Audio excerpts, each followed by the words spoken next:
Bom, estamos começando mais um Patercast. Aqui é Antônio Garcia. Aqui é Matheus Melo. Aqui é o Abraham Wang. Beleza. Bom, gente, antes de eu falar quem é Matheus Melo, que está aqui gravando com a gente, queria falar que o Patercast é um movimento para o resgate da paternidade. A gente vai falar hoje sobre humildade. A gente está numa série sobre humildade. A gente falou sobre paternidade na prática e a gente já liberou paternidade prática e de pai para filho. Então, hoje a gente vai falar paternidade na Bíblia.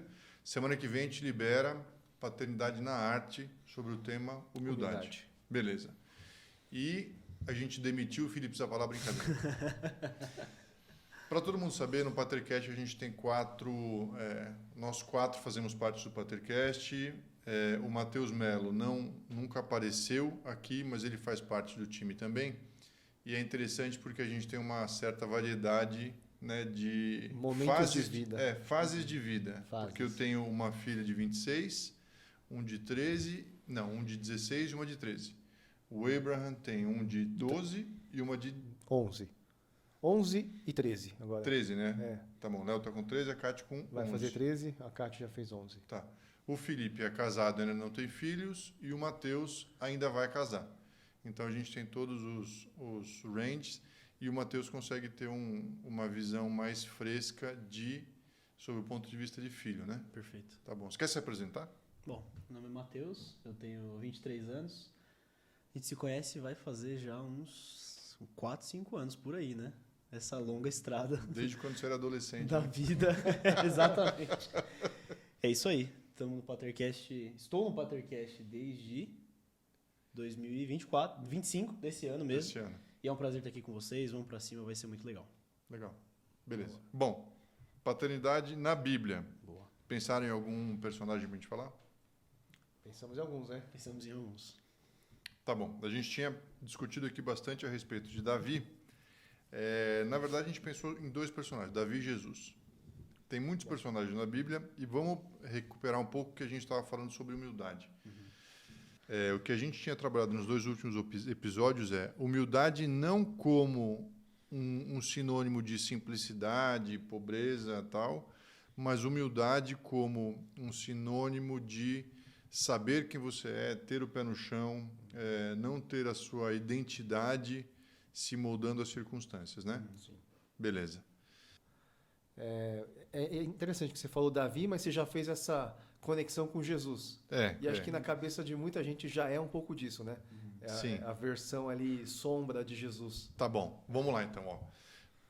Qual que é a minha ideia quando eu penso em Davi e nessa questão de humildade?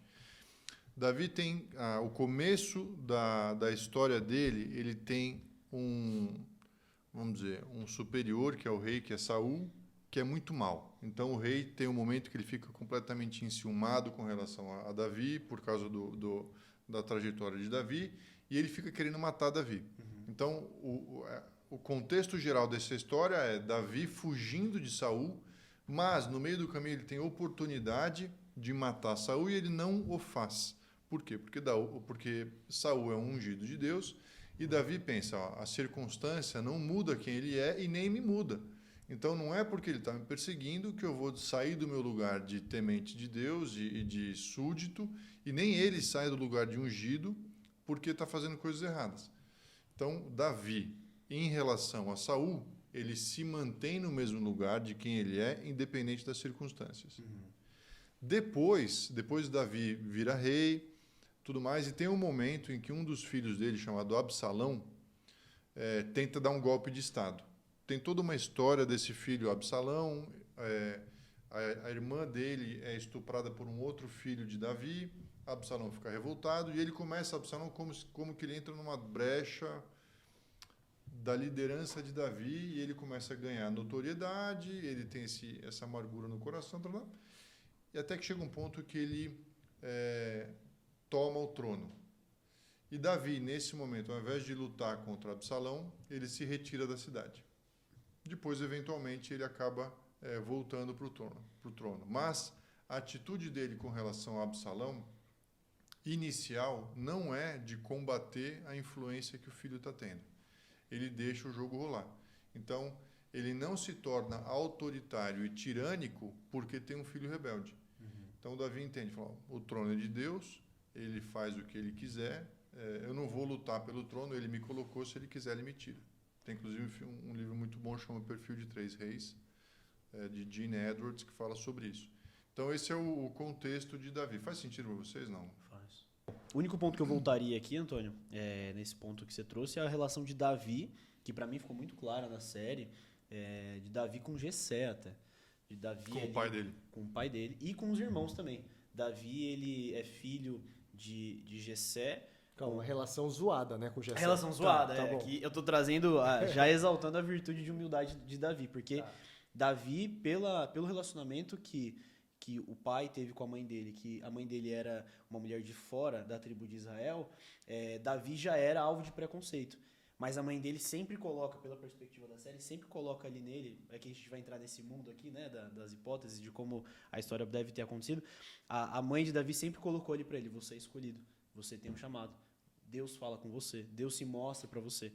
E a realidade é que dentro da casa dele, aí ele enfrentava a exclusão. Até quando Samuel vai até a casa de Jessé para ter ali o próximo ungido de Israel. Então eu só adicionaria isso na história de Davi, esse período que ele enfrentou, teve todos esses episódios, mas também desde a casa dele quando ele era ali criança, né? Para os meus amigos presbiterianos que estão assistindo, o Evangelho segundo Netflix e o Evangelho segundo Amazon Prime. Exatamente. Perspectivas, né?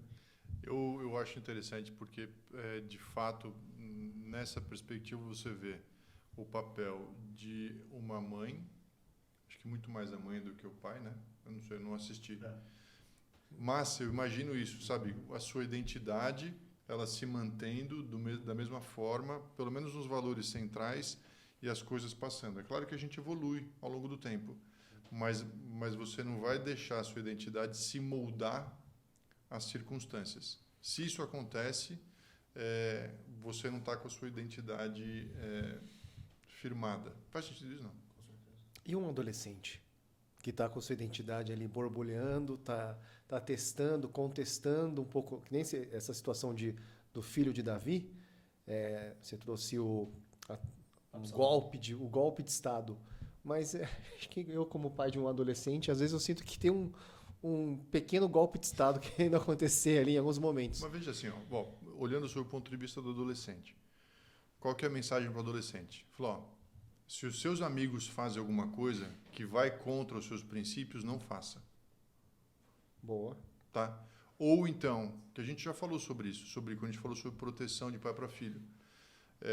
Se você está numa posição de poder, não abuse, porque aquilo vai contra os seus princípios. Ou se você está na posição de poder, não faça com quem está abaixo o que você não gostaria que alguém na posição de poder com relação a você faça com você. É um ponto de humildade, entendeu? Eu sei quem eu sou, eu não preciso disso.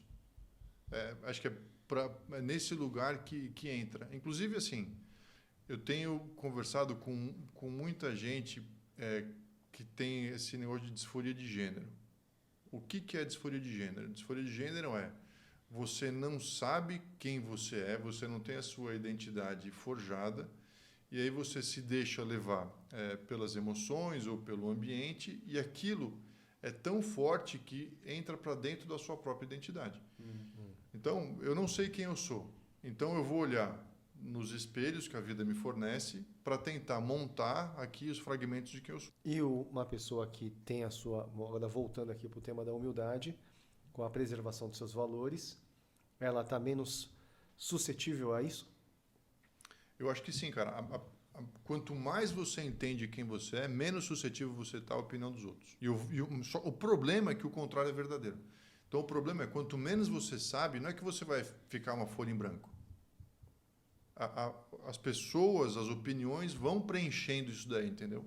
Então, você precisa, é uma necessidade muito grande você saber quem você é. Você não consegue viver sem isso, entendeu? Cara, sabe o que eu tenho a impressão, que vocês podem me corrigir, mas eu tenho a impressão, tanto em personagens bíblicos quanto na vida real, ou filmes, a figura de um protagonista humilde, normalmente o cara não nasce com muitos recursos a favor dele. Por quê?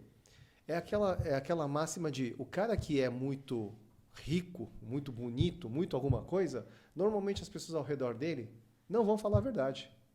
Vão puxar o saco, vão ser interesseiras, querem estar ali se beneficiando daquela situação de algum modo. E não são sinceras. E aí eu acho que um pouco até da possível humildade que está ali não se desenvolve. Por isso que eu fiz essa pergunta, Antônio, se a pessoa que nem eu trouxe do adolescente, ele tem ali um core, ele está rodeado de várias situações. Mas será que eu como pai, porque eu escutei essa história do Davi, ele não ter confrontado o filho dele, me incomodou um pouco. Será que eu não deveria? Porque o Absalão não foi na adolescência, ele fez isso em vida adulta. Mas você como um pai, você vê que o seu filho está fazendo algo que é errado. Você não deveria ir lá confrontar aquilo, que aquele core dele está lá e está sendo danificado? Os mesmos fatos olhados sobre ângulos diferentes. Então, uma coisa é você como pai corrigindo o seu filho. Tá. Não tem nada a ver com a sua identidade. Tem a ver com com a identidade do seu filho. Não, mas eu estava falando de preservar a identidade do seu filho. É uma correção para preservar o que ele é. Pô, eu não quero um filho golpista. Sim. Então, mas não tem a ver com você. Tem a ver com o seu filho. Então, o ponto aqui de Davi não estava relacionado... Por exemplo, eu nem acho que o Davi foi um bom pai, porque ele não corrigiu Amnon, que tinha estuprado Tamar, que era a irmã de Absalão. Depois que o negócio já estava feito, a gente tem que olhar sob o ponto de vista de Davi e a preservação do trono. Uhum. Então, Davi entendia o seguinte, cara, eu fui colocado aqui por Deus, a minha identidade, eu sou só um pastor, entendeu? Eu sou um pastor de ovelhas que se tornou um guerreiro, que se tornou rei. Esse caminhar foi de Deus, eu fui ungido quando era pastor ainda, nada disso aqui é meu. Tá, isso é uma ótica. E aí a ótica que eu estou trazendo não, isso aqui é Deus quem me deu. Por isso que eu tenho que preservar. E eu não vou deixar qualquer sem noção entrar. Mas é que tá. O ponto de vista de Davi, nesse caso, se Deus quiser tomar de mim, não é meu para segurar, entendeu? Se Deus entender que acabou o meu reinado, eu não vou agir como Saul agiu e tentou me tirar e eu era ungido. Boa. Esse é o ponto de vista. Mas de uma forma ou de outra, independente da história, muda o ângulo, entendeu? Você não tem que adaptar os seus filhos à sua mudança de identidade, ou então os seus filhos não devem mudar as suas atitudes. Então, se você é um pai bondoso, você não vai passar a ser um pai mau porque o seu filho está na adolescência. Continua bondoso, entendeu? Sim. Esse que é, não sei. Não, eu acho que esclareceu bem. Né? Esse ponto de humildade me trouxe, e outro dia eu dei esse exemplo numa aula também. A gente estava falando sobre liderança e falando sobre você preservar quem você é, independente da situação. Só que aí isso conecta muito também com o propósito, você saber o que está fazendo. Então Jesus tinha uma série de discípulos e um dos discípulos dele era Judas. Então todo mundo conhece Judas Iscariotes.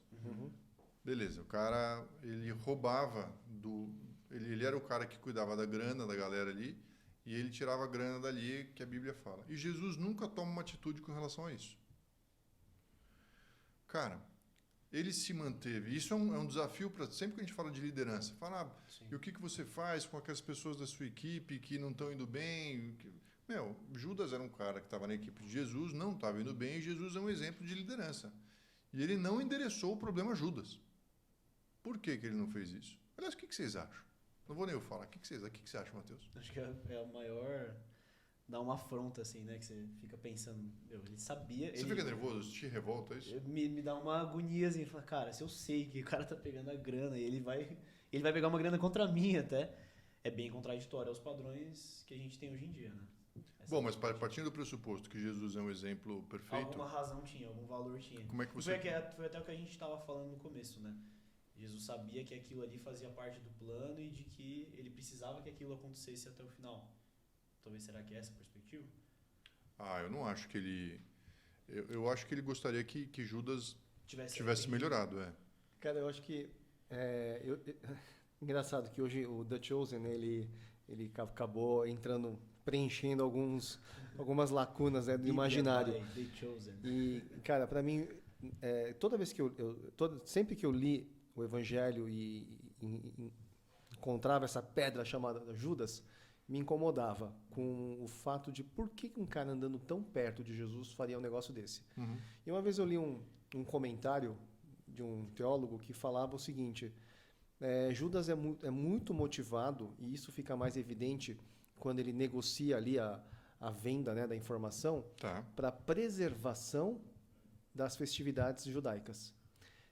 Não que ele quisesse que terminasse daquele jeito, mas o alvoroço seria tanto que o Império Romano ia jogar a água ali em cima das festividades. E isso, para um judeu, ia ser o inferno, o fim do mundo. Então, ele, muito motivado em querer preservar a cosmovisão antiga dele, ele foi tomando essas pequenas ações. Inclusive, esse comentarista, ele fala que essa manipulação do recurso era em cima de uma autopreservação. Por isso até eu fiz antes da gente gravar, que eu perguntei da autopreservação, porque acho que a motivação de uma autopreservação sempre bate de frente com o problema da humildade. Para esse cara é um problema. Mas vem cá, você acha que tem dois momentos, um que ele rouba e outro que ele trai. Você endereçou os dois aí? Sim. Porque o que era tinha a mais ver fácil, roubar antes? mais fácil você... Cara, não estou dizendo que eu concordo com esse comentário, tá? Mas Sim. era o que me incomodava. Mais fácil e mais limpo e mais direto você entregar o causador desse alvoroço, e entenda que os discípulos não tinham sacado ainda 100% quem era Jesus. Então vamos entregar esse Não, isso é traição. é o causador, e aí a gente mantém as festividades. Não, isso é traição. Mas e o tirar o dinheiro? Então, o motivado, porque durante a caminhada dele, ele era motivado a tomar pequenas ações que não causassem mais problemas com o povo dele. Cara, a Bíblia não vai trazer detalhes sobre isso. Mas Não estou nem... só queria entender o raciocínio. Por que tirar um pouquinho de dinheiro da bolsa lá iria impedir... é mais ou menos, vamos supor, hipoteticamente também, não segundo o Netflix 2. A gente está com uma viagem missionária para Minas Gerais. Uhum. E aí eu vou lá e falo assim: Antônio, o Antônio é o líder desse trabalho missionário. Antônio, cara, o recurso não vai ser suficiente. Acho que a gente vai ter que parar no interior de São Paulo. Sei lá, uma coisa do tipo. A gente sabe que indo para lá as coisas vão ficar complicadas. Não sei. É uma visão que esse comentarista trouxe, né, numa época que eu estava muito incomodado com essa figura de Judas. Ah, entendi. Ele tirando o recurso, ele segurava o avanço do ministério de Jesus. Manipulando algumas Entendi. situações. Entendi. Não, faz sentido. Agora entendi. Tá bom. Dessa perspectiva dá para trabalhar no conceito de humildade um pouco mais fácil também, né? Então, aí o cara que ele não entendeu, aí voltando aqui no nosso conceito, né, do original que a gente está usando de humildade, o cara não entendeu o propósito, ele não entendeu quem ele era, o que ele estava fazendo naquele time. E de maneira circunstancial ele foi tomando algumas decisões para uma autopreservação dele e do povo dele. E Jesus não veio para isso, então por isso que o negócio bate de frente. Eu acho que dessa perspectiva Jesus nem precisava ligar para isso. Dessa perspectiva faz mais sentido para mim, porque a gente pensa em Davi, a gente pensa em Jesus, em outros personagens que a gente pode traçar. Ele sabe, eu sei quem eu sou, eu sei que isso não vai afetar o meu propósito aqui. Aconteça o que acontecer, tendo esse fator Deus, né? A gente está muito olhando aqui a minha humildade com base aqui no que o meu Deus me fala, né? Uhum. Então, isso é um ponto bem interessante mesmo. E até puxando aqui o ponto que a gente falou de Jesus para Judas, né? Mas também tem Jesus para Pôncio Pilatos, né? Um superior. Um superior, né? Que para mim fica muito claro ainda, é muito legal ver ainda voltando em Davi, a relação que ele tem com Saul.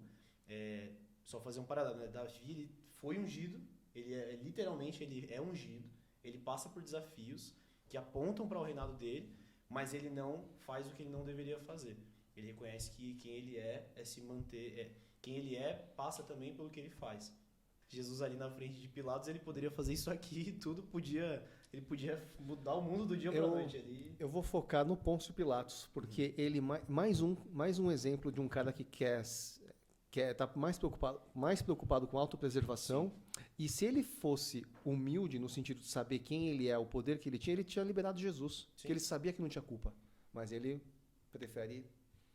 Ele é o exemplo clássico de mudar a sua atitude em função das circunstâncias.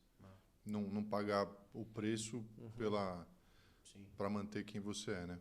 Que é exatamente o que Jesus fez. Inclusive, eu acho muito legal, porque Jesus é sempre um bom exemplo porque ele também não é um exemplo do tipo, eu quero sofrer, eu quero me sacrificar. Não, ele tem a frase clássica, né? Se possível, passa de mim esse cálice. Então, ele fala com Deus e fala assim, pai, olha, não quero passar por isso. Não é pecado você não querer passar por alguma coisa, mas atender o chamado do seu propósito, independente das circunstâncias, te faz o mais humilde de todos. Então, assim, eu entendo qual é o propósito, eu entendo quem eu sou, eu vou fazer o que eu tenho que fazer. Se você pensar isso em paternidade, eu entendo o papel que eu tenho como pai, às vezes não vai ser gostoso, às vezes você não vai fazer o que você quer, mas esse é o seu propósito, esse é o seu chamado. Faça o que você tem que fazer. Você não é movido por circunstância, você é movido por princípio. Então, faça quem você foi chamado para fazer, entendeu? Não se deixa levar pelas circunstâncias que, cara, muda a todo instante, cara. É muito louco isso. Assim, a gente nunca sabe o que vai acontecer. Se você vai se deixando levar pelo sabor do vento, que são as circunstâncias, você nunca consegue fazer o que você se propõe a fazer. Agora, você precisa ter um norte, para onde eu estou indo, entendeu? Você tem um norte pessoal, você tem um norte familiar, você tem um norte profissional, você precisa entender para onde você está indo. Outro dia, um amigo me ligou e falou, cara, me convidaram para ser sócio de uma hamburgueria. Eu falei, tá, o que tem a ver com você isso? Não, pode ser um bom negócio e tal. Eu falei, brother, você entende o que você tem que fazer ou você está aí só olhando quais são as oportunidades? E eu acho que muita gente vive dessa forma e não sei, não quero julgar os outros, né? Mas me parece uma coisa um pouco instável. Me dá uma angústia, sabe? Você precisa ficar sempre olhando para todos os lados para saber o que você vai fazer, qual que é a oportunidade, o que está acontecendo que você não pode perder. Mas é um sintoma de uma insegurança por não saber quem você é ou o que você tem que fazer. É um sintoma. Você ter que ficar atento o tempo todo para os lados para ver se algo bom cai no teu colo, é uma baita de uma insegurança. Sabe que tem quando você leva isso de fato para a ausência de identidade, que é de um adolescente, tudo que você fala, o cara acha que está relacionado com ele. É como se fosse um buraco negro que vai sugando tudo e colocando naquele lugar, entendeu? Alguém uma vez falou, é como quando você acabou de tirar a carta, cada buzinada você acha que é para você. Exatamente. Exatamente. Você acha que o tempo todo está relacionado com você. Às vezes isso perdura pela vida inteira. Pessoas que nunca afirmam a sua identidade, tudo que você fala, o cara conta uma história própria, tudo que você fala, você acha que está relacionado com ele, e ele nunca consegue falar de nada que não seja ele mesmo. Por quê? Esse buraco dentro do coração, fala assim, eu não sei quem eu sou, então o tempo todo eu estou tentando preencher isso aqui. Quando você preenche sua identidade, 2, sabe para onde você está indo, um propósito, cara, tudo bem, as oportunidades aparecem e fala assim, não, isso não tem a ver, sabe? Como o exemplo de Pedro. Pedro vem para Jesus e fala assim, não, você não vai morrer. Jesus fala assim, dá licença. Eu sei quem eu sou, eu sei para onde eu estou indo. Dá licença foi bem um eufemismo. Oi? A parte de mim, Satanás, né? A gente brincou que o dá licença é uma maneira bem mais branda aqui. Vá de reto. E uma pergunta, como que, fico pensando em Jessé. Jessé, ele fez o oposto para criar um filho humilde. O filho humilde... Não, acho que Jessé não criou nada. Ele fez o oposto ali. O Davi estava se mantendo numa visão e aí Jessé ele vai podando isso. Como que um pai ele cria um filho saudável nessa área da humildade, sabendo quem é? É mediante afirmações? É mediante... Como que faz? Para um pai criar um filho humilde. Saber quem é cada filho. É um bom começo. Eu tenho um menino e uma menina. Por aí já são bem diferentes. Mas fora isso, eles são completamente diferentes. A maneira, o que eu preciso afirmar em um, afirmar em outro, destacar em um, destacar em outro, podar em um, estou completamente diferente. Saber o que eu preciso, quem é cada um, já é um bom start. E a partir daí começar a criar pontos de contato para começar a depositar isso. Eu acredito muito nesse sistema de depositar para depois sacar. Então, enquanto você não sabe qual que é a moeda que ali pode ser convertida, você não consegue depositar, cara. Você vai estar depositando coisa que não serve. Você está depositando em Guarani, um negócio que não serve para nada. Entendeu? Muito bom. Cara, eu vejo assim, da mesma forma que a gente faz com Deus, Até por isso que Deus é pai. As crianças fazem com a gente. Eles estão olhando para você para entender quem eles são. A criança não sabe nada. Ela não tem nenhum vocabulário de nada. Tudo que você vai depositando e você vai afirmando, ela vai pegando.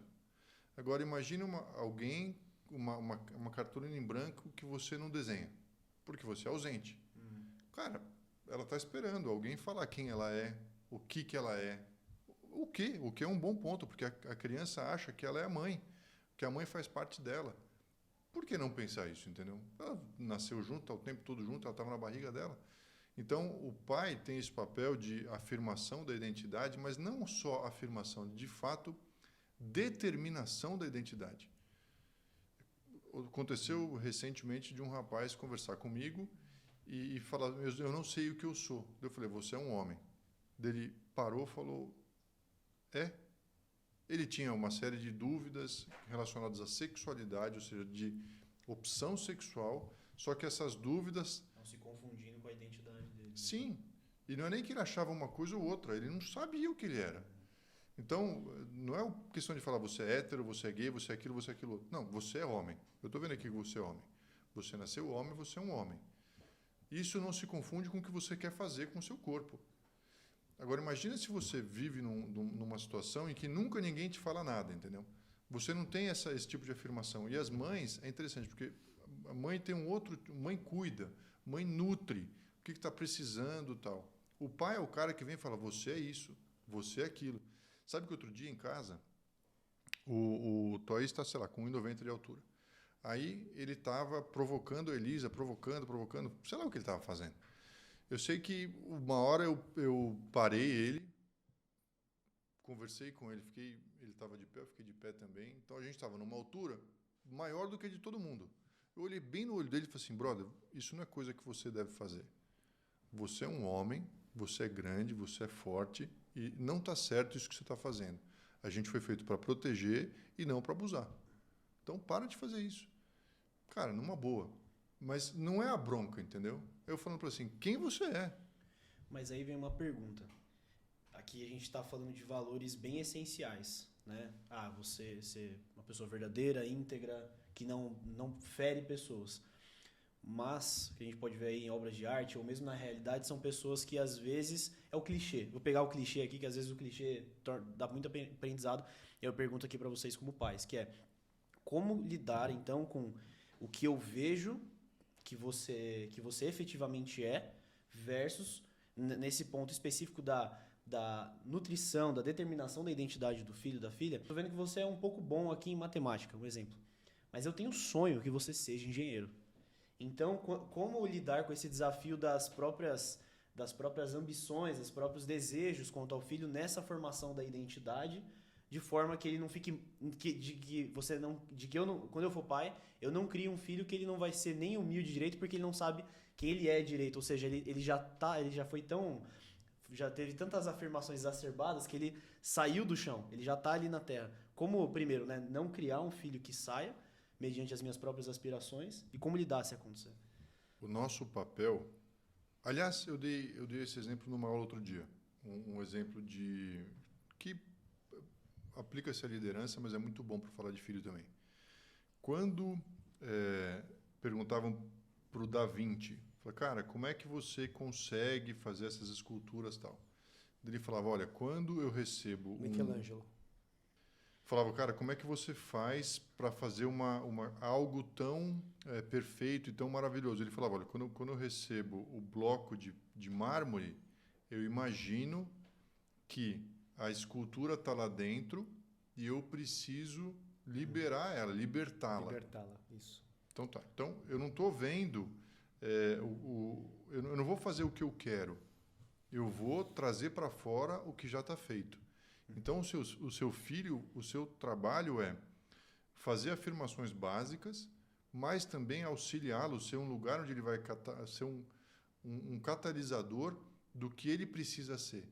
Então, vou dar um exemplo, do Toys de novo. O Toys, quando ele ia nos lugares, ele olhava os desenhos e chamava muita atenção para ele. Ele não sabe o que é isso. Mesmo grafite na rua. Ele não sabe se ele olha mais do que os outros, se isso chama mais atenção para ele. Ele não sabe. Então eu comentava, cara, é interessante que você preste atenção nisso mais do que eu estou acostumado de ver. Você percebe? Uma coisa acontecia lá, ele não sabia nomear, eu não sabia. Aí eu trago um pouco de linguagem para ele. Falo, olha que interessante isso daqui. E ele pega o negócio e fala assim, entendi, isso é uma característica minha. Ele não tem vocabulário. Você tá trazendo clareza, né? Exato. Eu posso também fazer o que eu quero. Então, sabe, eu vejo que você é um cara que dá muito certo para ser advogado, hein? Ó, filhão, ser advogado ganha bem. Dá dinheiro ser advogado. Sim. Sabe, só é legal quem é advogado. Eu estou colocando isso para dentro dele, mas daí Manipulando, né? sou eu fazendo, entendeu? E eu não acho que é correto. Então, assim, tem os valores e princípios, isso sim eu vou incutir nele, que são os meus valores e princípios, ele é meu filho, eu acho que ele é certo. Além disso, tem o que ele vai se tornar, as características dele. E eu ajudo ele a entender quais são as características pessoais dele. Ou, inclusive, de temperamento. Eu falo para ele, ele é explosivo. Eu falei, brother, você é um cara intenso, você precisa aprender a controlar suas emoções. Porque isso vai ser bom para você. Você também não tá nem podando, né? Você não tá podando, porque é uma característica ali dele, que pode ir pro bem ou pro mal. Eu tô Você também não tá auxiliando. podando, você tá auxiliando. O trazendo foco é clareza. nele, entendeu? Muito bom. Então tá, bom, a gente falou hoje sobre Jesus, falou sobre Davi, trabalhou bastante o conceito de humildade. Vou trazer uma conclusão aí que a gente precisa se manter. Então, o que eu tô tirando daqui hoje, né? Eu preciso me manter firme a quem eu sou, independentemente de pressões ou mesmo de situações que vêm de baixo para talvez me abalar, pessoas ou situações. E quando eu for pai um dia, eu preciso entender que preciso criar filhos humildes, extraindo deles quem eles já são ali dentro daquele bloco de mármore ali, sem impor nada, mas talvez ser um melhor Gessé para o meu filho Davi, que um dia eu vou ter, né? Bem, é isso, pessoal. Agradecemos aí pela audiência de vocês. Até o próximo episódio, Humildade na Arte. Até mais. Até mais. Tchau, tchau.